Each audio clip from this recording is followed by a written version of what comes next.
Engkaulah Allah kasih-Nya, memancarkan segenap cintanya, beri kami semangat untuk melayani.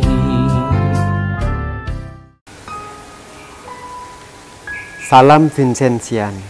Saudara-saudari yang terkasih di dalam Tuhan, renungan kita pada hari ini didasarkan pada Injil Lukas bab 4 ayat 24 sampai dengan ayat 30.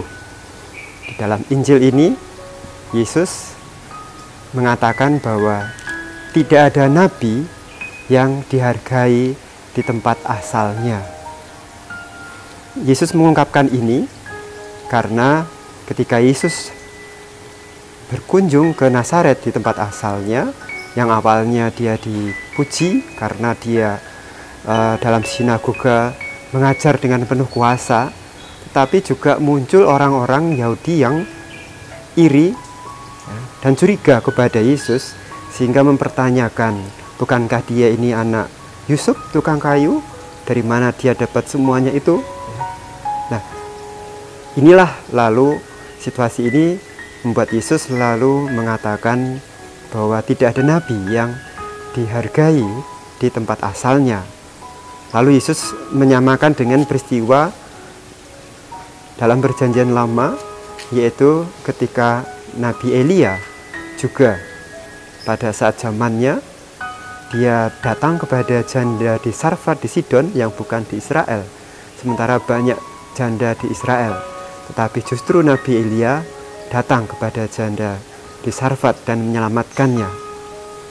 Yesus juga membandingkan dengan Nabi Elisa, di mana di zaman Nabi Elisa hanya ada satu orang yang disembuhkan dari kusta, yaitu Naaman, panglima kerajaan Aram. Sementara banyak orang sakit kusta di Israel sendiri.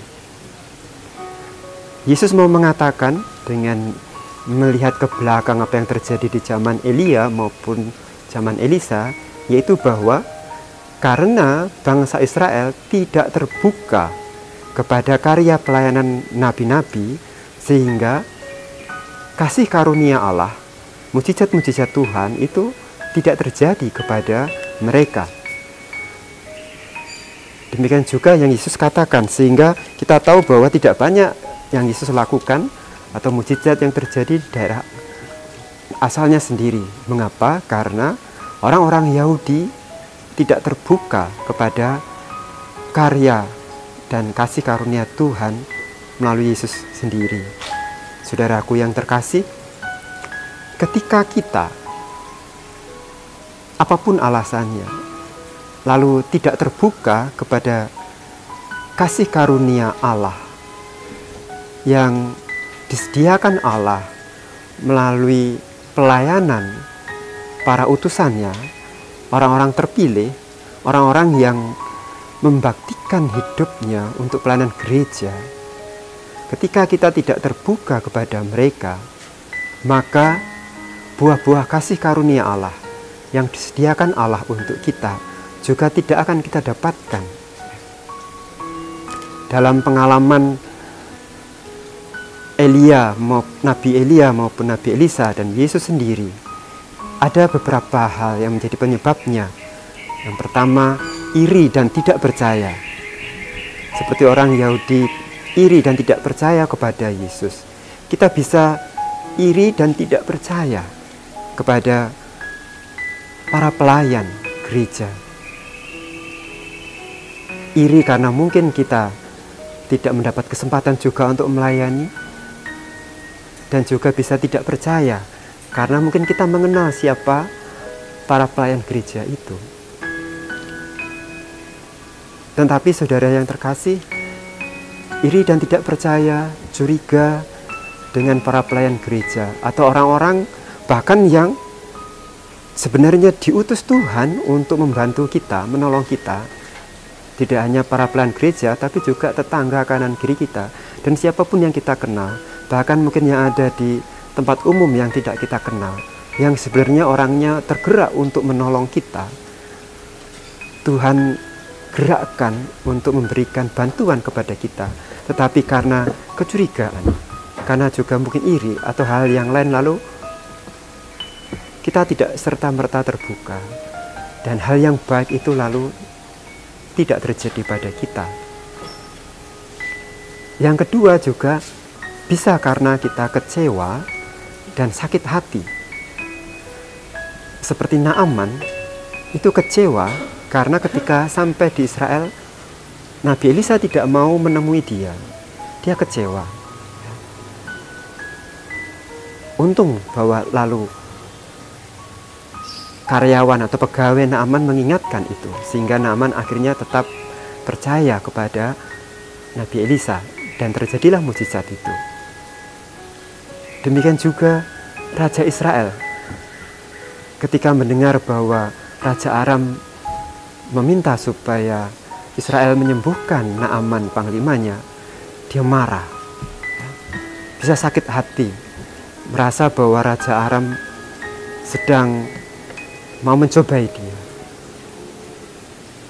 Kecewa, sakit hati, amarah juga bisa membuat kita lalu tidak terbuka kepada kasih karunia Allah yang disediakan Allah melalui orang-orang di sekitar kita, para pelayan gereja, orang-orang baik yang mau membantu kita di sekitar kita.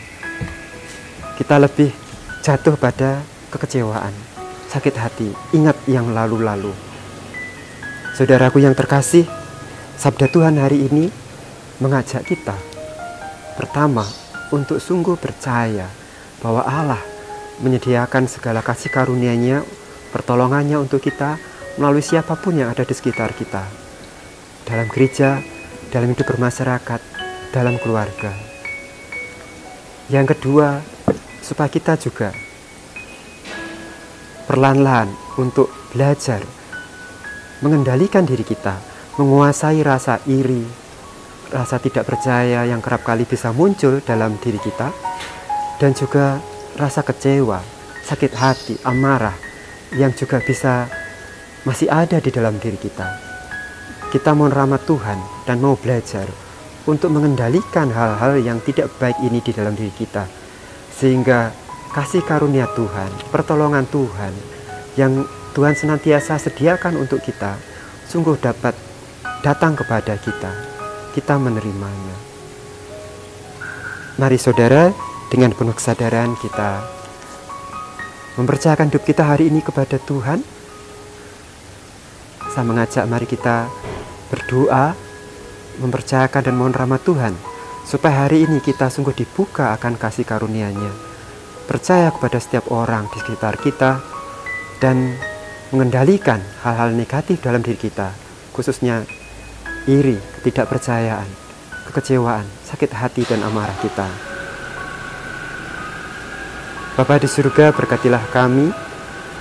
Semoga hari ini kami, berkat sabda Yesus Kristus Putra-Mu, sungguh mampu untuk semakin percaya kepada kehendak baik-Mu yang senantiasa menyediakan pertolongan dan segala hal yang baik untuk hidup kami, melalui orang-orang di sekitar kami, melalui orang-orang yang berkehendak baik, juga mereka yang membaktikan dalam pelayanan. Berkatilah kami untuk mampu mengendalikan diri kami, hal-hal negatif dalam diri kami, khususnya iri hati, rasa tidak percaya dan curiga, juga mengendalikan kekecewaan, sakit hati, amarah yang kerap hadir dalam hidup kami. Terima kasih ya Bapa, semoga sabda Putra-Mu ini meneguhkan kami dan membuat kami semakin baru dari hari ke hari. Demi Kristus Tuhan dan Juru Selamat kami. Amin. Dalam nama Bapa dan Putra dan Roh Kudus. Amin. Aku diutus